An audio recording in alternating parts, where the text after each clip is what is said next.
ನ್ಯೂಸ್ವರೆಗೆ ಮತ್ತು ಸ್ವಾಗತ. ಮೋಟಿರ ಜೊತೆ ಸಂಘರ್ಷ ನಡೀತಾ ಇದೆ. ಇದೊಂಥ ಸಂಘರ್ಷ ಯಾವತ್ತೂ ಕೂಡ ಒಳ್ಳೆಯದೇ. ಈ ಸಂಘರ್ಷದಿಂದಾಗಲೇ ಒಂದು ಹೊಸ ವಿಚಾರಕ್ಕೆ ಒಂದು ಆಸ್ಪದ ಸಿಗುತ್ತೆ. ನಾನು ಪ್ರಭು ಚನ್ನಬಸವ ಸ್ವಾಮಿ ನಿಮ್ಮನ್ನು ಕೇಳ್ತೀನಿ, ಮೂಢನಂಬಿಕೆಗಳ ನಿಷೇಧದ ವಿಚಾರದಲ್ಲಿ ನಡೀತಾ ಇರ್ತಕ್ಕ ಸಂಘರ್ಷದಲ್ಲಿ ನಂಬಿಕೆಗಳನ್ನೇ ತೆಗೆದು ಹಾಕ್ತಾರೆ ಅನ್ನುವಂಥ ಒಂದು ಭಯ ಬಂದುಬಿಟ್ಟಿದೆ. ಎಲ್ಲೋ ಒಂದು ಕಡೆ ಮೈ ಮೇಲೆ ಬೆಂಕಿ ಬಿದ್ದಂಗೆ ಆಗಿದೆ. ಎಲ್ಲೋ ಒಂದು ಕಡೆ ನನ್ನ ತಂದೆ ಕಾಲು ಮುಟ್ಟಕ್ಕೆ ಬಿಡಲ್ಲ, ನನ್ನ ತಾಯಿ ಪಾದ ಪೂಜೆ ಮಾಡೋಕ್ಕೆ ಬಿಡಲ್ಲ, ನನ್ನ ಇಷ್ಟ ದೇವ್ರನ್ನ ಪೂಜೆ ಮಾಡೋಕ್ಕೆ ಬಿಡಲ್ಲ, ಲಿಂಗಧಾರಣೆ ಮಾಡೋಕ್ಕೆ ಬಿಡಲ್ಲ, ಎಲ್ಲೋ ಒಂದು ಕಡೆ ಇದು ಭಾಳ ದೊಡ್ಡ ಅಪಾಯ ಇದೆ ಅನ್ನುವಂಥ ಭಯ ಬಂದುಬಿಟ್ಟಿದೆ. ನಿಜ, ಈ ಥರ ಜನರಲ್ಲಿ ಬಹಳಷ್ಟು ತಪ್ಪು ಕಲ್ಪನೆ ಆಗಿದೆ. ಇದೊಂದು ಹೋರಾಟ, ಒಂದು ತಾತ್ವಿಕವಾದ ಸಂಘರ್ಷ. ಇದು ತಾತ್ವಿಕವಾಗಿ ಇರುವಂಥ ನೆಲೆಗಟ್ಟಿನಲ್ಲಿ ನಾವು ಇವತ್ತು ನಮ್ಮ ಸಂದೇಶವನ್ನು ತೊಗೊಂಡು ಹೊರಟಿದ್ದೀವಿ. ಇವತ್ತಾಗಿರುವಂಥ ಮುಖ್ಯ ವಿಚಾರಗಳನ್ನು ತಮಗೆ ಹೇಳಿಬಿಡ್ತೀನಿ. ನಾನು ಎಲ್ಲವನ್ನು ನಾವು ನಿಷೇಧ ಮಾಡೋದಕ್ಕೆ ಹೊರಟಿಲ್ಲ. ಈ ಸಮಾಜದ ಮೇಲೆ ಭಯ ಹಂಗೆ ಬಂದುಬಿಟ್ಟಿದೆ ನಮಗೆ. ಅಲ್ಲ, ಅದೇ ತಪ್ಪು ಕಲ್ಪನೆ ಹೋಗ್ಬೇಕನ್ನೋದ್ರ ಸಲುವಾಗಿ ನಾವು ಈ ತಮ್ಮ ಮುಂದೆ ಹೇಳ್ತಾ ಇರುವಂಥದ್ದು ನರಬಲಿ, ಪ್ರಾಣಿ ಬಲಿ, ಮೂಢನಂಬಿಕೆಗಳಿರುವಂಥ ವಾಮಾಚಾರ, ದೈವಾಂಶ ಸಂಭೂತರು ಅಂತ ಹೇಳ್ಕೊಳ್ಳುವಂಥವ್ರು ಇವತ್ತು ಅನೇಕ ಜನ ಶೋಷಣೆ ಮಾಡ್ತಾ ಇದ್ದಾರೆ. ಪಂಚಾಂಗದ ಹೆಸರಿನಲ್ಲಿ ಏನೋ ಶೋಷಣೆಗಳು ನಡೀತಾ ಇದೆ. ಸಿಡಿ ಆಡೋದಾಯಿತು, ಹಿಂಸಿಸೋದಾಯ್ತು, ಮಕ್ಕಳನ್ನು ಮೇಲಿಂದ ಎಸೆಯುವಂಥದ್ದು ಇಲ್ಲಿ ತೋರಿಸಿದ್ರಿ ನೀವು. ನಿಮ್ಮ ಮಕ್ಕಳ ಕಳಿಸ್ತೀನಿ ಅಂತ ಲೈಂಗಿಕವಾಗಿ ಬಳಕೆ ಮಾಡ್ಕೊಳ್ಳುವಂಥದ್ದು ಅನೇಕ ದೇವರ ಹೆಸರಿನಲ್ಲಿ ಈ ರೀತಿ ನಡೆಯುವಂಥದ್ದು. ಇವತ್ತು ನಾವು ಸ್ಪಷ್ಟವಾಗಿ ಅದನ್ನು ನಿಗದಿ ಮಾಡಿ ಪಟ್ಟಿ ಮಾಡಿಕೊಟ್ಟಿದ್ದೇವೆ. ದೇವದಾಸಿ ಬತ್ತಲೆ ಸೇವೆ ಆಗಿರ್ಬೋದು, ಗೆಜ್ಜೆ ಪೂಜೆಗಳಾಯಿತು, ವಿಧವೆಯರನ್ನ ಅವಮಾನಿಸುವಂಥದ್ದಾಯಿತು, ಸಾಮಾಜಿಕ ಬಹಿಷ್ಕಾರ ಹಾಕುವಂಥದ್ದಾಯಿತು, ವರ್ಣ ವರ್ಗದ ವ್ಯವಸ್ಥೆಯನ್ನು ಈ ರೀತಿ ಸಮಾಜದಲ್ಲಿ 108 ವ್ಯವಸ್ಥೆಗಳಿದ್ದಾವೆ, ತಾರತಮ್ಯಗಳು. ಇದರ ವಿರುದ್ಧ ನಮ್ಮ ಹೋರಾಟನೇ ಹೊರತು ನಿಮ್ಮ ಸ್ವಾಮೀಜಿ ಒಂದು ಮಾತು ಹೇಳಿದರು, ಮೂಢನಂಬಿಕೆ. ಆ ಮೂಢನಂಬಿಕೆನೇ ಸ್ಪಷ್ಟ ಆಗಬೇಕಾಗಿರುವಂಥದ್ದು. ಮನುಕುಲವನ್ನು ತಪ್ಪುದಾರಿಗೆ ಎಳೆಯುವಂಥ ಕೆಲಸ ಆಗಬಾರ್ದು, ಹಿಂಸೆ ಮಾಡುವಂಥದ್ದು ಆಗಬಾರ್ದು. ಆ ನಿಟ್ಟಿನಲ್ಲಿ ಸ್ವಾಮೀಜಿಯವ್ರ ನೇತೃತ್ವದಲ್ಲಿ ಇದೊಂದು ತಾತ್ವಿಕ ಸಂಘರ್ಷದ ಹೋರಾಟ ಹೊರತು ಇನ್ನೇನೋ ಜನರಿಗೆ ಇದು ತಪ್ಪು ಕಲ್ಪನೆ ಆಗಬಾರ್ದು ಅಂತ ನಾನು ಕೇಳ್ಕೊಳ್ತೀನಿ. ಯಾಕಂತಂದ್ರೆ ಬಹಳಷ್ಟು ಸ್ವಾಮೀಜಿಗಳು ಹೇಳ್ತಾ ಇದ್ದಾರೆ, ಮತ್ತೆ ಕೆಲವು ರಾಜಕೀಯ ಬಣ್ಣ ಕೂಡ ಬಂದಿದೆ ಇದಕ್ಕೆ. ಖಂಡಿತ ಇದನ್ನು ಯಾವ ಕಾರಣಕ್ಕೂ ಮೊದಲು ಸುಟ್ಟಾಕುವಂತ ನಾನು ಇದನ್ನ ಯಾವುದೇ ಕಾರಣ ಮಂಡನೆಗೆ ಅವಕಾಶ ಕೊಡಲ್ಲ. ಸರ್ಕಾರ ಕೂಡ ಇದನ್ನು ಇನ್ನೂ ಸ್ವೀಕಾರ ಮಾಡಿಲ್ಲ. ಅಂದರೆ ಎಲ್ಲೋ ಇದ್ರ ಬಗ್ಗೆ ಚರ್ಚೆ ಆಗಬೇಕು, ವಿಸ್ತೃತವಾಗಿ ಸಾರ್ವಜನಿಕ ಚರ್ಚೆ ಆಗಬೇಕು. ಶಾಸಕರು ಸದನದಲ್ಲಿ ಚರ್ಚೆ ಮಾಡ್ತಾರೆ. ಇದ್ರಾಗ ಡಿಲಿಷನ್ ಇದೆ, ಎಡಿಷನ್ ಇದೆ. ಇದೇ ಅಂತಿಮ ವೇದ ವಾಕ್ಯ ಅಲ್ಲ, ಇದು ಭಗವದ್ಗೀತೆನಲ್ಲೂ ಬೈಬಲ್ ಅಲ್ಲ. ನಾಳೆ ನೀವು ಕೂಡ ಒಂದಷ್ಟು ಶಿಫಾರಸು ಕೊಡ್ಬೋದು, ಗುರುಜಿ ಕೊಡ್ಬೋದು, ಕಬ್ಬಡಿ ಜಯರಾಮಾಚಾರ್ಯ ಕೊಡ್ಬೋದು. ಆದರೆ ಮೂಢನಂಬಿಕೆಯ ವಿರುದ್ಧವಾಗಿರೋರು, ನಂಬಿಕೆ ಇರೋರನ್ನು ಕೂಡ ಒಂದು ಮಾತು ಕೇಳ್ಬೋದಾಗಿತ್ತು ನಿಡುವಂಬರಿ ಶ್ರೀಗಳೇ. ಇಲ್ಲ, ಇದು ಹೇಗೆ ಅಂದರೆ ಯಾರೋ 4 ಜನ ವಿಚಾರವಾದಿಗಳು ಸೇರ್ಕೊಂಡು ಮಾಡಿದ್ದಾರೆ ಅನ್ನುವ ಒಂದು ವಿಚಾರನೇ ಅದು ತಪ್ಪು ಗ್ರಹಿಕೆ ಅಂತ. ಖಂಡಿತ ಅಲ್ಲಿ ಎಲ್ಲ ಧರ್ಮಗಳನ್ನು ಪ್ರತಿನಿಧಿಸುವ ಜನ ಇದ್ದರು ಆ ಕಮಿಟಿಯಲ್ಲಿ. ಅದು ಒಂದೇನಾಗಿದೆ ಅಂದ್ರೆ ಸಮುದಾಯಗಳನ್ನ ಬರೀ ಹಿಂದೂ ಧರ್ಮದ ಆಚರಣೆಗಳನ್ನ ನಿಷೇಧ ಮಾಡಕ್ ಹೊರಟಿದ್ದೀರಿ, ಹಿಂದೂ ಧರ್ಮದ ನಂಬಿಕೆಗಳಿಗೆ ಘಾಸಿ ಮಾಡ್ತಾ ಇದ್ದೀರಿ. ಅದರಲ್ಲಿ ಇಸ್ಲಾಂ ಧರ್ಮದ ಮೂಢನಂಬಿಕೆ ನಿಷೇಧ ಮಾಡ್ತಾ ಇಲ್ಲ, ಕ್ರೈಸ್ತ ಧರ್ಮದಲ್ಲಿ ಇರ್ತಕ್ಕಂಥ ಮೂಢನಂಬಿಕೆಗಳ ಬಗ್ಗೆ ನೀವು ಮಾತಾಡ್ತಾ ಇಲ್ಲ, ಜೈನ ಧರ್ಮದ ಮೂಢನಂಬಿಕೆ ಮಾತಾಡ್ತಾ ಇಲ್ಲ ಅನ್ನುವಂಥ ಒಂದು ಗುಲ್ಲೆಬ್ಬಿದೆ ಅಂತ ಈ ವಿಚಾರ ಬಂತಲ್ಲ. ನಾನು ತಿಳ್ಕೊಂಡಿರೋ ಮಟ್ಟಿಗೆ ಆ ಸಮಿತಿಯಲ್ಲಿದ್ದಂಥ ವ್ಯಕ್ತಿ ಡಾಕ್ಟರ್ ದ್ವಾರಕನಾಥ್ ಸ್ವಲ್ಪ ಹೊತ್ತಿನ ಕೆಳಗಡೆ ನಾವು ಪಾಲ್ಗೊಂಡಿದ್ದಾಗ ಅವರು ಹೇಳಿದರು, ಎಲ್ಲ ಸಮುದಾಯಗಳು, ಇಸ್ಲಾಂ, ಕ್ರೈಸ್ತರು, ಆಲೋಚನೆ ದಾಟಿ ಒಂದೇ ಇದೆ ಸ್ವಾಮಿಗಳೇ. ಇಲ್ಲ, ಇರಲಿ ಇದ್ದರು ಅಂತಕ್ಕಂಥದ್ದು. ಆದರೆ ಅವರು ಅನೇಕ ಅಭಿಪ್ರಾಯಗಳನ್ನು ಸಂಗ್ರಹಿಸಿದ್ದಾರೆ ಅದನ್ನು. ಆಮೇಲೆ ನನಗನ್ಸೋದು ಯಾಕೆ ತಪ್ಪು ಕಲ್ಪನೆಗೆ ಅವಕಾಶ ಆಯಿತು ಅಂತ ಹೇಳಿದರೆ, ಆ ಒಂದು ಕಾನ್ಸೆಪ್ಟ್ ನೋಟ್ ಇದೆಯಲ್ಲ, ಅದನ್ನು ಓದಿಬಿಟ್ಟು ತಪ್ಪು ಕಲ್ಪನೆಗೆ ಅವಕಾಶ ಆಯಿತು ಅಂತ. ಆ ಕಾನೂನು ಕರಡು ಇದೆಯಲ್ಲ, ಅದು ಬಹಳ ಸ್ಪಷ್ಟವಾಗಿದೆ. ಮೂಢನಂಬಿಕೆಗಳನ್ನು ನಿಷೇಧ ಮಾಡಬಾರದು ಅನ್ನುವಂಥ ಒಂದು ಪಿತೂರಿನ ಅದು ಈ ಕಾನ್ಸೆಪ್ಟ್ ಇಟ್ಕೊಂಡು ಹೊರಟಿರೋದು. ನಾನು ಹೇಳೋದು ಹಾಗಲ್ಲ. ಅದು ಒಂದು ಅತಿರೇಕ, ಇದು ಒಂದು ಅತಿರೇಕ ಆಗ್ತದೆ. ಈಗ ಒಂದು ಎರಡು ಅತಿರೇಕ ಇದೆ ನೀವು. ಹೌದು, ಹಾಗಾಗ್ತಾ ಇದೆ ಅಂತ, ಹಾಗಾಗಬಾರ್ದು ಅಂತ, ಎರಡು ಕಡೆಯೂ ಹಾಗಾಗಬಾರ್ದು ಅಂತ. ಈಗ ಪೂರ್ಣ ಪ್ರಮಾಣದಲ್ಲಿ 2 ಡ್ರಾಫ್ಟನ್ನು 2 ಕಾನೂನು ವಿಶ್ವವಿದ್ಯಾಲಯ ಎರಡನ್ನೂ ಪ್ರಾಜ್ಞ ಓದಿ, ಎಲ್ಲರೂ ಓದಿಬಿಟ್ಟು ಪ್ರತಿಕ್ರಿಯಿಸಬೇಕೇ ವಿನಃ ಈಗ ಮನ ಬಂದಂತೆ ಅವುಗಳನ್ನು ಅರ್ಥೈಸ್ತಕ್ಕಂಥದ್ದು ಅದು ಅಂದರೆ ಒಂದು ರೀತಿ ಅಪಪ್ರಚಾರ ನಡೀತಾ ಇದೆ ಅಂತ ನನಗೆ ಅನ್ನಿಸ್ತದೆ. ನಂಬಿಕೆ ಅನ್ನುವಂಥದ್ದು ವೈಯಕ್ತಿಕ, ನಾನು ಪೂಜೆ ಪುನಸ್ಕಾರ ಮಾಡುವಂಥ ನನ್ನ ಮನೆಯೊಳಗಡೆ ಸಾರ್ವಜನಿಕವಾಗಿ ನಡೆಯುವಂಥ ಆಚರಣೆಗಳು, ಸಿಡಿಯಾಡುವಂಥದ್ದು, ದೇವದಾಸ ಪದ್ಧತಿ, ಬೆತ್ತಲೆ ಪೂಜೆ, ಮಡೆ ಸ್ನಾನ, ಆಮೇಲೆ ಬೆನ್ನಿಗೆ ಚುಚ್ಕೊಳ್ಳುವಂಥದ್ದು, ಇಲ್ಲಿ ಚುಚ್ಕೊಳ್ಳುವಂಥದ್ದು, ಇವೆಲ್ಲವೂ ಕೂಡ ಮಾನಸಿಕವಾಗಿ ಹಿಂಸೆ, ದೈಹಿಕ ಹಿಂಸೆ ಮತ್ತು ಘನತೆ ಗೌರವಗಳನ್ನು ಕುಣಿಸುವಂಥದ್ದು, ಮತ್ತು ಒಂದು ರೀತಿ ಮಾನಸಿಕ ಅಸಮಾನತೆ ಮತ್ತು ಸ್ಥಾನಮಾನಕ್ಕೂ ಕೂಡ ಕಿತ್ತರು. ಇಂಥ ವಿಚಾರಗಳಲ್ಲಿ ಒಂದು ನಾನು ಹೇಳಲೇಬೇಕಾಗತ್ತೆ, ಜನತೆಯ ಸಾಮಾಜಿಕ ಸಾಮರಸ್ಯವನ್ನು ಕಲಕುವ ಜಾತಿ, ಲಿಂಗ, ವರ್ಗ ತಾರತಮ್ಯಗಳನ್ನು ಎತ್ತಿ ಹಿಡಿಯುವ ಮನುಜರ ನಡುವೆ ಭೇದ ಸೃಷ್ಟಿಸುವ, ಮೇಲು ಕೀಳು ಎಂಬ ಭಾವನೆಗಳನ್ನು ಪ್ರಚೋದಿಸುವ, ಸ್ಪರ್ಶ ಭಾವನೆಗೆ ದೂಡುವ ಅಥವಾ ಪ್ರಚೋದಿಸುವ, ಮನುಷ್ಯನ ಘನತೆಗೆ ಧಕ್ಕೆ ತರುವ ಯಾವುದೇ ಮೂಢನಂಬಿಕೆ, ಕಂದಾಚಾರ, ಗೊಡ್ಡು ಸಂಪ್ರದಾಯಗಳು, ಉದಾಹರಣೆ ಅಜಲು ಪದ್ಧತಿ, ಗೆಜ್ಜೆ ಪೂಜೆ ಅಥವಾ ಬೆತ್ತಲೆ ಸೇವೆ, ಮಡೆ ಸ್ನಾನ ಇತ್ಯಾದಿ ಆಚರಣೆಗಳು ನಿಷೇಧಾರ್ಹವಾಗಬೇಕು ಅನ್ನುವಂಥ ಒಂದು ಶಿಫಾರಸು ಕೊಟ್ಟಿದೆ. ಇದನ್ನು ನಿಷೇಧ ಮಾಡುವ ವಿಚಾರಕ್ಕೆ ಹೋದಾಗ ಬಹಳಷ್ಟು ವಿಚಾರ ಆಗ್ತಿರೋದು ನಂಬಿಕೆಯನ್ನು ತಂದಿಡ್ತಾ ಇದ್ದಾರೆ. ಇದರಲ್ಲಿ ನಾನು ಇದರಲ್ಲಿ ಯಾವುದು ಕ್ರೂರ ಇದೆ, ನೋಡುವಾಗ ಕ್ರೂರತೆ ಕಾಣ್ತದೆ, ವ್ಯಕ್ತಿಗೆ ಹಿಂಸೆ ಆಗ್ತದೆ, ಸಮಾಜಕ್ಕೆ ಹಿಂಸೆ ಆಗ್ತದೆ, ಎದ್ದು ಕಾಣುವ ಹಿಂಸೆಯ ವ್ಯವಸ್ಥೆ ಸ್ಥಿತಿ ಯಾವುದಿದೆ ಅದನ್ನೆಲ್ಲ ನಿಷೇಧಪಡಿಸೋದಕ್ಕೆ ಈ ಮನುಷ್ಯನಾದವ ಯಾಕೆ ಅದಕ್ಕೆ ಆಕ್ಷೇಪ ಮಾಡಲಿಕ್ಕೆ ಸಾಧ್ಯ? ನಾನು ಅಥವಾ ಯಾವನೇ ಒಬ್ಬ ಅದರದಂಥ ನಂಬಿಕೆಯ ಬಗ್ಗೆ ಗೌರವವುಳ್ಳವನು ಯಾರು ಅದನ್ನೆಲ್ಲ ನಿಷೇಧಿಸಬೇಡಿ ಅಂತ ಯಾವನು ಹೇಳಬಾರ್ದು, ಹೇಳುವುದೂ ಇಲ್ಲ ಅವ ಮನುಷ್ಯನಾಗಿದ್ದರೆ. ಅಂಥ ಕ್ರೂರ ವ್ಯವಸ್ಥೆಗಳನ್ನೆಲ್ಲ ರದ್ದುಪಡಿಸಲಿ. ಆ ನಿಷೇಧದ ವ್ಯವಸ್ಥೆಯ ಅಡಿಯಲ್ಲಿ ಎಲ್ಲವನ್ನು ಒಂದು ರೀತಿಯಲ್ಲಿ ಇಲ್ಲ ಅಂತ ಹೇಳಿದರೂ ಸಂತೋಷ. ಪೂಜೆ ಪುನಸ್ಕಾರಗಳ ಬಗ್ಗೆ ಆಕ್ಷೇಪದ ಸ್ಥಿತಿಯೋ, ಜ್ಯೋತಿಷಾಸ್ತ್ರವನ್ನು ಸಾರಾಸಗಟಾಗಿ ನಿಷೇಧಿಸುವುದು, ವಾಸ್ತುವನ್ನು ಸಾರಾಸಗಟಾಗಿ ನಿಷೇಧಿಸುವುದು, ಎಲ್ಲವನ್ನು ಈ ರೀತಿಯದ್ದಾಗ್ತದೋ ಅನ್ನುವಂಥ ಜನರಿಗೆ ಭೀತಿ. ಯಾಕಂದರೆ ಕರಡು ಪ್ರತಿಯ ಕಂಪ್ಲೀಟ್ ಆದಂಥ ಪ್ರತಿ ಯಾರಿಗೂ ಸಿಕ್ಕಿಲ್ಲ. ಮಾಧ್ಯಮದಲ್ಲಿ, ಪತ್ರಿಕೆಯಲ್ಲಿ ಇತ್ಯಾದಿಗಳಲ್ಲಿ ಬಂದ ಕರಡು ಪ್ರತಿಯ ತುಂಡುಗಳು ಸಿಕ್ಕಿದವಾಗ ಅದನ್ನು ನೋಡಿದವಾಗ ಜನ ಭಯಭೀತರಾಗುವುದು ಸಹಜ. ಹಾಗಾದ್ದರಿಂದ ಇದಕ್ಕೆ ಏನಾಗಿದೆ, ಆ ಕರಡು ಪ್ರತಿಯಲ್ಲಿರುವಂಥದ್ದು ಈ 110 ಪುಟಗಳಲ್ಲೇ ಇದ್ದಾವೆ. ಅದರಲ್ಲಿ ಆ 110 ಪುಟದಲ್ಲಿ 90% ಪೂರ್ಣ ಭಾರತೀಯ ಎಲ್ಲ ನಂಬಿಕೆಗಳು, ಹಿಂದೂ ಧರ್ಮದ ಎಲ್ಲ ನಂಬಿಕೆಗಳ ಮೇಲೆ ದಾಳಿ ನಡೆಯುವಂಥ ವ್ಯವಸ್ಥೆ ಬಂದಿದೆ ಅಂತ ಪ್ರಚಾರ ಆಗ್ತಾ ಬಂತು.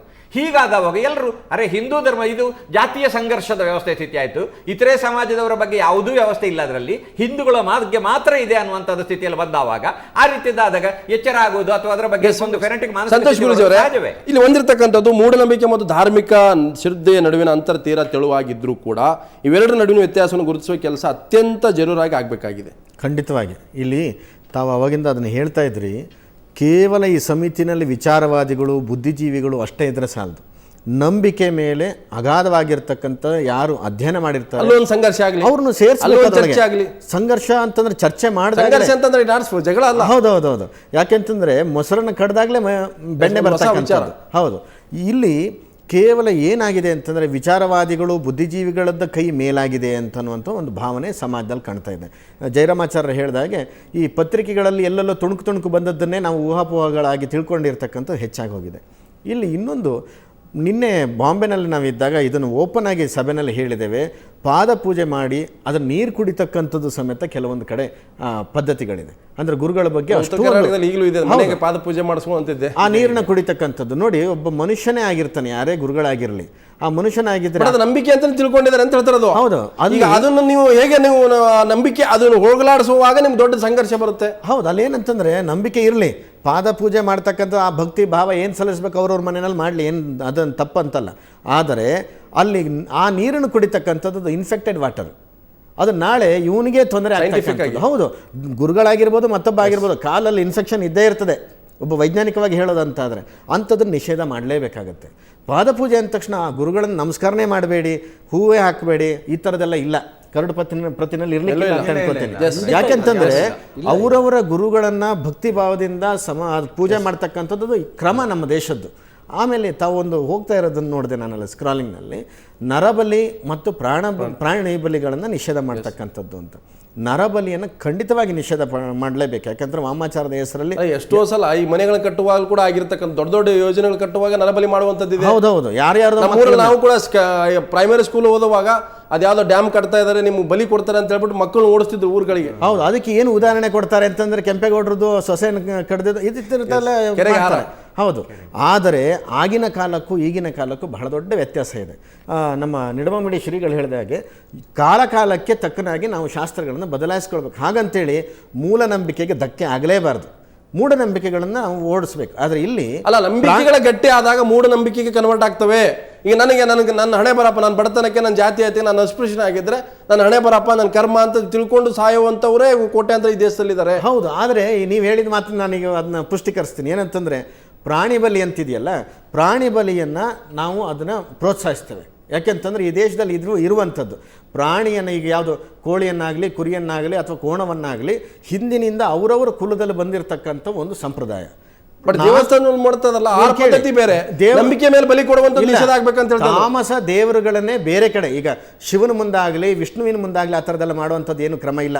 ಎಲ್ಲಿ ಬೇಕಾದ್ರೆ ನೀವು ದೇವಸ್ಥಾನಗಳನ್ನು ನೋಡಿ, ಮಾರಿಕಾಂಬ ಆಗಲಿ ಈ ಥರದ ತಾಮಸ ದೇವತೆಗಳೇ ಇವತ್ತಿಗೂ ಇದೆ, ಗ್ರಾಮ ದೇವತೆಗಳೇ ಇದೆ. ಮುನೇಶ್ವರ ಅಂತೇಳಿ ಒಕ್ಕಲಿಗರು ಪೂಜೆ ಮಾಡ್ತಕ್ಕಂಥದ್ದು ಬೇಕಾದಷ್ಟೇ, ಕಾಲಭೈರವ ಅಂತ ಪೂಜೆ ಮಾಡ್ತಕ್ಕಂಥದ್ದು ಇದೆ. ನಾಳೆಯಿಂದ ಕುರಿ ಕಡಿಬೇಡಿ ಅಂತ ಅಂದ್ಬಿಟ್ರೆ ಅಲ್ವಾ? ಆದರೆ ಒಂದು ಮಾತು ಹೇಳ್ತೀನಿ, ಈ ಪ್ರಾಣಿ ಬಲಿ ಕೋಣವನ್ನು ಕಡಿಬಾರ್ದು ಅಂತ ಹೇಳ್ತಾರೆ. ಬಕ್ರೀದ್ನಲ್ಲಿ ಇಡೀ ಬೆಂಗಳೂರಿನಲ್ಲಿ ಸಾರಾಸಗಟಾಗಿ ದನಗನ್ನ ಕಡ್ದಾಗ ಯಾರು ಮಾತಾಡ್ಲಿಲ್ಲ. ಅಲ್ಲ, ಅಲ್ಲೇ ನಾನು ಅಡಿಮಾಡಿಸಿದ್ರೆ ಅದೇ ಪ್ರಶ್ನೆ ಬರ್ತಾ ಇತ್ತು. ಇಲ್ಲಿ ಧರ್ಮಗಳ ಮಧ್ಯೆ ಮೂಢನಂಬಿಕೆಗಳನ್ನ ಬಹಳ ವಿಂಗಡಿಸ್ತಾ ಇದ್ರಿ. ಇವೆಲ್ಲ ಬರ್ತಕ್ಕಂಥದ್ದು ಹಿಂದೂ ಧರ್ಮದಲ್ಲಿನ ಇಲ್ಲ, ಇಲ್ಲಿ ಎರಡು ಅಂಶ ಇದೆ. ಅಂಧಶ್ರದ್ಧೆಗಳು ಅಥವಾ ಕಂದಾಚಾರಗಳು ಅಥವಾ ಮೂಢನಂಬಿಕೆಗಳು ಹಿಂದೂ ಧರ್ಮಗಳಿಗೆ ತಾಮಸ ದೇವತೆಗಳು, ಸಾತ್ವಿಕ ದೇವತೆಗಳು ಅಂತ ಆ ಥರ ವರ್ಗೀಕರಣ ಮಾಡ್ತಕ್ಕಂಥದ್ದು ಸೂಕ್ತ ಅಲ್ಲ. ಬಹುಸಂಸ್ಕೃತಿಯ ದೇಶದಲ್ಲಿ ವಿಭಿನ್ನ ದೈವಗಳ ಕಲ್ಪನೆ ಬಂದಿದೆ ಜಾನಪದೀಯ ನೆಲೆಯಲ್ಲಿ. ಈಗ ಆದರೆ ದೇವರ ಮುಂದೆ ಇವರು ಹರಕೆ ಅಥವಾ ಇನ್ಯಾವುದೋ ಪ್ರೀತ್ಯರ್ಥಕ್ಕೆ ದೇವರಿಗೆ ಸಂತೃಪ್ತಿಗೊಳಿಸ್ಲಿಕ್ಕಂತ ಏನು ಬಲಿ ಕೊಡ್ತಾ ಇದ್ದಾರೆ, ಖಂಡಿತ ಈ ಕಾಲಕ್ಕೆ ಸ್ವಾಗತ. ಸಿದ್ದಪ್ಪ ಜಾತ್ರೆ ಇರ್ಬೋದು, ಸ್ವಾಮಿ ಜಾತ್ರೆ ಸಂತೃಪ್ತಿಗೊಳಿಸ್ಲಿಕ್ಕೋಸ್ಕರ ಪ್ರಾಣಿ ಬಲಿ ಕೊಡ್ತಾ ಇರೋದಲ್ಲ. ನಾವು ತಿನ್ನತಕ್ಕಂಥ ಆಹಾರವನ್ನ ದೇವರಿಗೆ ಅರ್ಪಣೆ ಮಾಡಿ ನಾವು ತಿಂತಾ ಇರೋದು. ಬೇಡ್ರ ಕಣ್ಣಪ್ಪ ಮಾಡಿದ್ದ, ಶಿವನನ್ನ ಯಾರು ಈಗ ಬಿಟ್ಟಿದ್ದೇವ? ಇದು ಬೇಡ್ರ ಕಣ್ಣಪ್ಪನು ಮಾಡಿದ್ದ. ಆದ್ರೆ ಹಿಂದೆ ಏನಾಗಿದೆ, ಉದಾಹರಣೆಗೊಂದು ನೋಡಿ, ಮೂಢಭಕ್ತಿಯ ಕಾಲ ಬೇರೆ, ಇದು ವೈಚಾರಿಕ ಕಾಲ, ವಿಜ್ಞಾನದ ಕಾಲ. ಹಾಗಾಗಿ ನಾವು ಕಾಲ ದೇಶ ಪರಿಸ್ಥಿತಿಗಳಿಗೆ ಅನುಗುಣವಾಗಿ ಕೆಲವನ್ನ ಬದಲಾಯಿಸ್ಕೋಬೇಕು ನಮ್ಮಲ್ಲಿ, ಆ ಥರದ ಇದು. ಹಾಗಾಗಿ ನೋಡಿ, ಈಗ ಅವ್ರು ಹೇಳಿದ್ರು ಅಲ್ಪಸಂಖ್ಯಾತರ ಇದರಲ್ಲಿ ನಿಜ, ಅವ್ರು ಬಕ್ರೀದ್ನಲ್ಲೆಲ್ಲ ಕಡಿತಾರೆ, ಒಂಟೆಗಳನ್ನು ಬುರ್ಕಾ ನಿಷೇಧ ಮಾಡಬೇಕು ಅನ್ನೋ ಮುಗಿಸ್ಲಿಕ್ಕೆ ಅವಕಾಶ ಕೊಡಿ. ಏನಾಗುತ್ತಂದ್ರೆ, ಈಗ ಅವರು ಮಸೀದಿಯಲ್ಲಿ ಹೋಗಿ ಕಡಿಯಲ್ಲ, ದರ್ಗಾದಲ್ಲಿ ಹೋಗಿ ಕಡಿಯಲ್ಲ, ಆಹಾರದ ಭಾಗವಾಗಿ ಅವ್ರು ಕಡಿತಾರೆ. ನಮ್ಮ ಜನಗಳು ಕೂಡ ಆಹಾರದ ಭಾಗವಾಗಿ ಮಾಡ್ಕೊಂಡು ತಿನ್ಲಿ, ದೇವರ ಮುಂದಕ್ಕೆ ಹೋಗಿ ಅದನ್ನ ಗರ್ಭಗುಡಿಯಲ್ಲಿ ಕಡಿಯೋದಿಲ್ಲ. ಮಾರಿಕಾಂಬ ದೇವಸ್ಥಾನಗಳಲ್ಲಿ ದೇವಸ್ಥಾನದ ಎದುರುಗಡೆ ಹೋಗಿ ಕಡಿಯೋದಿಲ್ಲ, ಅದು ಕಡಿಲಿಕ್ಕೆ ಬೇರೆ ಜಾಗಗಳಿದೆ. ನಾನು ನೋಡಿದ್ದೀನಿ, ಬೇಡ ಅಂತ ನಾವು ಹೇಳ್ತಿದ್ದೀವಿ. ಅಲ್ಲ, ಕಡಿಯೋದೇ ಬೇಡ ಅಂತ ನಾವು ಬೇಡ ಅಂತ ಇಲ್ಲಿ ಮಾತ್ರ ವಿಭಾಗ ಮಾಡಬಹುದು, ಕಡಿಬಾರದು. ದೇವರ ಮುಂದೆ ಮಾಡಬೇಡಿ, ಯಾವುದೇ ಎಲ್ಲ ಧರ್ಮ ನಿಷೇಧ ಮಾಡಬೇಡಿ. ಧರ್ಮದ ಹೆಸರಿನಲ್ಲಿ ಮಾಡುವುದಾದ್ರೆ ಧರ್ಮದ ಹೆಸರಿನಲ್ಲಿಯೂ ಮಾಡಬಾರದು. ಅವ್ರು ಮಾಡ್ತಾರೆ, ನಾವು ಮಾಡ್ಬೇಕು ಅನ್ನೋದು ಎಷ್ಟು ಸರಿ? ಬೇಡ ಅಂತ ಅಲ್ಲ ಸ್ವಾಮೀಜಿ, ನಾನು ಹೇಳ್ತಾ ಇರೋದು ಅವ್ರು ಮಾಡ್ತಾರೆ, ಇವರು ಒಂದೇ ಕಾನೂನು. ಚನ್ನಬಸವ ಶ್ರೀಗಳೇ, ಸಾಮಾನ್ಯವಾಗಿ ನಂಬಿಕೆಗಳಿಗೆ ಬಲಿಯಾಗುವಂಥವ್ರು ಎಲ್ಲ ಜಾತಿಯ ಬಡವರು, ವಿಶೇಷವಾಗಿ ಕೆಳಜಾತಿ ಬಡವರು. ಇಲ್ಲಿರ್ತಕ್ಕಂಥ ನಿಷೇಧದ ವ್ಯಾಪ್ತಿ ಬರ್ತಕ್ಕಂಥ ಕೆಲವು ಆಚರಣೆಗಳಲ್ಲಿ ಎಲ್ಲರೂ ಕೂಡ ಅಸ್ಪೃಶ್ಯರು ಮತ್ತು ಕೆಳಜಾತಿ ಜನರೇ ಬಲಿಯಾಗುವಂಥದ್ದು. ಅಜಿಲು ಪದ್ಧತಿ, ಗೆಜ್ಜೆ ಪೂಜೆ, ಬೆತ್ತಲೆ ಸೇವೆ, ಮಡೆ ಸ್ನಾನ ಮತ್ತು ಸಿಡಿ ಆಡುವಂಥದ್ದು.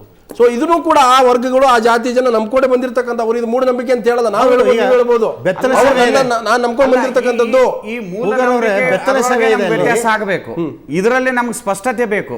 ಇಲ್ಲಾಂದ್ರೆ ಇರೋದೆಲ್ಲ ನೀವು ಅದು ಸರಿ ಇದು ಸರಿ ಅದನ್ನು ಮಾಡ್ಬೇಕಂತಂದ್ರೆ ಏನ್ ಅರ್ಥ? ಜನಗಳು ಈಗ ಬಂದಿದರ ಮಾತ್ರಕ್ಕೆ ಅದನ್ನ ನಾವು ಪುಷ್ಟೀಕರಿಸುವಂತಹದ್ದಲ್ಲ. ಮತ್ತೆ ಈಗ ನೋಡಿ, ಮನುಷ್ಯನ ಆಹಾರ ಪದ್ಧತಿಯ ಮೇಲೆ ಬಲವಂತವಾಗಿ ಹೇರ್ಲಿಕ್ಕೆ ಆಗಲ್ಲ. ಊಟ ತನ್ನಿಚ್ಛೆ, ಮಾತು ಪರರಿಚ್ಛೆ ಅಂತ ಇದೆ. ಊಟ ಅವರವರ ಊಟದ ವಿಚಾರವನ್ನು ಸ್ವಾತಂತ್ರ್ಯ ಕೊಡೋಣ. ನಾವು ಏನ್ ತಿನ್ಬೇಕು ಏನ್ ತಿನ್ನಬಾರ್ದು ಅಂತ ಹೇರ್ಲಿಕ್ಕೆ ಆಗಲ್ಲ. ಸ್ವಾಮಿಗಳ ಮಾತನ್ನ ಈ ಹಿಂದೆ ಗೋ ಹತ್ಯೆನ ನಿಷೇಧ ಮಾಡಬೇಕು ಅಂತ ಹೇಳಿದ ಸಂದರ್ಭದಲ್ಲಿ ದಲಿತರು ಬಿರಿಯಾನಿ ಮಾಡಿ ಹೋರಾಟವನ್ನು ಮಾಡಿದ್ರು. ಇದು ನಮ್ಮ ಆಹಾರ, ನೀವು ಯಾಕೆ ಕಸ್ಕೊಳ್ತೀರಿ, ನಾವು ಇದನ್ನು ತಿಂತೇವೆ ಅಂತ ಹೇಳಿದ್ರು. ಅದ್ರಲ್ಲಿ ತಪ್ಪೇನು? ದಲಿತರು ತಿಂತ್ಕೊಂಡು ಬಂದಿದ್ದಾರೆ ಅಂತಂದ್ಮೇಲೆ ಅವ್ರು ತಿನ್ಬೇಕು. ಅವ್ರು ಕೋಣವನ್ನ ಕಡಿತಾರೆ ಅಂತಂದ್ರೆ ಅದ್ರಲ್ಲಿ ತಪ್ಪೇನು? ದನವನ್ನ ಕಡಿಬಹುದಂತೆ, ಕೋಣ ಯಾಕೆ ಕಡಿಬಾರ್ದು? ಆಹಾರ ಪದ್ಧತಿ ನಾನು ಹೇಳೋದು ಯಾವುದೇ, ನಾನು ಹೇಳೋದು ದೇವರ ಮುಂದೆ ನೀವು ಬಲಿ ಕೊಡುವ ಪದ್ಧತಿ ದೇವರ ಮುಂದೆ ಎಲ್ಲೂ ಕಡಿಯೋದಿಲ್ಲ. ಬುದ್ಧನು ವಿರೋಧಿಸಿದ್ದಾನೆ. ಯಜ್ಞಯಾಗಾದಿಗಳಲ್ಲಿ ಪಶು ಪ್ರಾಣಿಗಳನ್ನ ಮಾಡ್ತಾ ಇದ್ದೇವೆ, ವಿರೋಧ ಮಾಡಿದ್ರಲ್ಲ, ಬುದ್ಧನಿಂದ ಪರಿವರ್ತನೆ ಆಯ್ತು. ಇಲ್ಲ ಸ್ವಾಮೀಜಿ, ದಾರಿ ತಪ್ಪಿಸ್ಬೇಡಿ. ಇಲ್ಲ ಸ್ವಾಮೀಜಿ, ನಾವಲ್ಲ, ಯಜ್ಞಯಾಗಗಳಲ್ಲಿ ಬಲಿ ಕೊಡ್ತಾ ಇದ್ರೆ ತಪ್ಪಿಸಿದ್ರ ಇಲ್ಲ, ಇಲ್ಲ ನೀವು ನೀವು ಬಿಡೋದಾದ್ರೆ ಅವ್ರು ಯಾಕೆ ಬಿಡಬಾರ್ದು? ಹಿಂದೂಗಳ ಮೇಲೆ ನೀವು ಧೋರಣೆ ಮಾಡ್ತಾ ಇದ್ದೀರಿ. ಮುಸ್ಲಿಮರನ್ನ ನಿಲ್ಲಿಸಿ, ಇಲ್ಲ. ಕ್ರಿಶ್ಚಿಯನ್ ನಿಲ್ಸಿರಿ. ಅವ್ರು ದೇವ್ರ ಮುಂದೆ ಬಂದ್ ಮಾಡಿದ್ರೆ ಎಲ್ಲ ನಾವು ದೇವ್ರ ಮುಂದೆ ಮಾಡಿಲ್ಲ. ದೇವ್ರ ಮುಂದೆ ಬಂದ್ ಮಾಡಿದ್ರೆ ಖಂಡಿತ ಈಗ ಅದನ್ನ ಹಿಂದೂ- ಯಾರು- ನೋಡಿ, ದೇವರನ್ನು ಇಲ್ಲಿ- ಮಧ್ಯೆ ತಂದುಕೊಳ್ಳುವುದರ ಮುಖಾಂತರ ಅದಲ್ಲ. ಹಿಂದೂ ಧರ್ಮದ ಮೇಲೆ ದಾಳಿ ಇದು. ದಾಳಿ ಇದು. ಇದು ಹಿಂದೂ ಧರ್ಮದ ಮೇಲೆ. ಅದನ್ನ- ದೇವರನ್ನು ಅಲ್ಲ, ಹಿಂದೂ ಧರ್ಮ ತಂದು- ಅನಿಷ್ಟಗಳಿದಾವಲ್ಲ. ಪ್ರಾಣಿಗಳ ಅಲ್ಲ, ಮೇಲೆ ಅನಿಷ್ಟಗಳಿದಾವೆ ಹಿಂದೂ ಧರ್ಮದಲ್ಲಿ. ಧರ್ಮದ ಹೆಸರಲ್ಲಿ ಎಲ್ಲಿಯೋ ಮಾಡಿ ನಮ್ದು ಕೇವಲ ಕೇವಲ ಮಾಡಿ, ಇವ್ರು- ಧರ್ಮದ ಇವ್ರು- ಹೆಸರಲ್ಲಿ ಮಾಡಿ. ಆಹಾರ ಆ ಧರ್ಮದ ಅಲ್ಲ. ಹೆಸರಲ್ಲಿ ಅದು ದೇವ್ರ ದೈವವಾದಂತ ಒಂದು ರೀತಿಯಲ್ಲಿ ಇಲ್ವಾ ಅದು? ದೇವ್ರ ಹೆಸರಿನಲ್ಲಿ ಯಾರೇ ಮಾಡಿದ್ರು ಇದು ನಮ್ಗೆ ವಿರೋಧ ಇದೆ. ಇದು ಕೆಳ ಜಾತಿಯವ್ರ ಮೇಲೆ ಮಾಡ್ತಕ್ಕಂಥ ಧೋರಣೆ. ಯಾಕೆ ಗೊತ್ತಾ, ಅವ್ರು ತಿನ್ಕೊಂಡು ಬಂದಂಥವ್ರು. ಮೇಲ್ಜಾತಿಯವ್ರು ತಿಂದಿಲ್ಲ ಅಂದ ತಕ್ಷಣ ನೀನು ತಿನ್ಬೇಡ ಅಂತ ಹೇಳೋ ತಪ್ಪದು. ಯಾಕೆಂತಂದ್ರೆ ಅವ್ರ ಆರಾಧನೆ ಅದು. ಅವ್ರು ಆರಾಧನೆ ಮಾಡಿದ್ದಾರೆ. ಕೋಳಿ ಕಡಿಯೋದು ಎಷ್ಟು ನೀವು ಅದೇ ಕಡಿತೀರಲ್ಲ? ಗೋಹತ್ಯೆ ವಿಚಾರ ಬಂದ್ರೆ ಅದ್ರ ವಿರೋಧ ಮಾಡಿದಿರಲ್ಲ. ಯಾವುದು? ಗೋಹತ್ಯೆ ನಿಷೇಧ ಗೋಹತ್ಯೆ ಮಾಡಬಾರ್ದು, ಗೋಹತ್ಯೆ ಮಾಡಬಾರ್ದು ನೀವೇ ಹೌದು, ಈ ದೇಶದ ಸಂಪತ್ತು ಸಂಪತ್ತು ಗೋವನ್ನ ತಾಯಿ ರೀತಿನಲ್ಲಿ ನೋಡಬೇಕು, ನಿಷೇಧ ಮಾಡಿ ಅಂತ ಹೇಳಿದ್ವಿ. ಅವಾಗ ಏನು ಹೇಳಿದ್ರು, ಕೆಲವೊಂದಿಷ್ಟು ಸ್ವಾಮಿಗಳು ಸಮೇತ ಅದಕ್ಕೆ ಸಪೋರ್ಟ್ ಮಾಡಿದ್ರು, ಗೋಹತ್ಯೆ ಮಾಡ್ಬೋದು ಅಂತ ಹೇಳಿ. ಅವತ್ತು ಆ ಥರ ಹೇಳ್ತಾರೆ, ಇವತ್ತು ಈ ಥರ ಹೇಳ್ತಾರೆ. ಹಾಗಿದ ಮೇಲೆ ಕೆಳವರ್ಗದ ಮೇಲೆ ಆಗಿರ್ತಕ್ಕಂಥ ಧೋರಣೆ. ಇವತ್ತು ಎಷ್ಟೋ ಜನ ಈ ಮಾಂಸ ತಿನ್ಲಿಕ್ಕೆ ಬಿಡೋದಿಲ್ಲ, ಮತ್ತೊಂದು ಮಾಡ್ಲಿಕ್ಕೆ ಬಿಡೋದಿಲ್ಲ ಅಂತೇಳಿ ಹಿಂದೂ ಧರ್ಮ ಬಿಟ್ಟು ಮತಾಂತರ ಆ ಆಗ್ತಾ ಇದ್ದಾರೆ. ಕಾರಣಕ್ಕೆ ಹೇಳ್ತಾ ಇದ್ದು ಅನೇಕ ಕೆಲವು ಪರಿಷ್ಕರಣೆಗಳು ಆಗ್ಬೇಕಾಗತ್ತೆ. ಯಾಕಂದ್ರೆ ಇದೇ ಫೈನಲ್ ಅಲ್ಲ. ಸೊ ನಾನು ಮತ್ತೆ ಚರ್ಚೆ ಮಾಡ್ತೀನಿ ಅದಕ್ಕಿಂತ ಮೊದಲು ಒಂದು break.